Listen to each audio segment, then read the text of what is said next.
all Ghanaians. I'm sure today Ghanaians will be very happy. I want to say thanks to God. What again? His mercies have been infinite, peoples. as always. What again? And I'm very grateful. Vice President.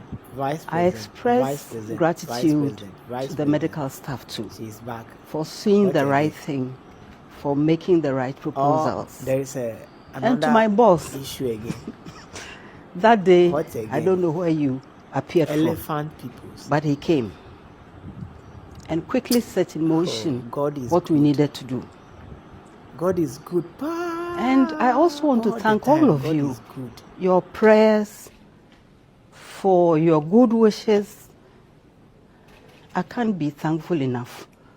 I'm very grateful. But I need to isolate beyond family and friends, your brother, Mr. Ibrahim. He stopped at nothing to ensure that I had what I needed. And then he also came to the hospital. He came to sit by me, and that was healing by itself.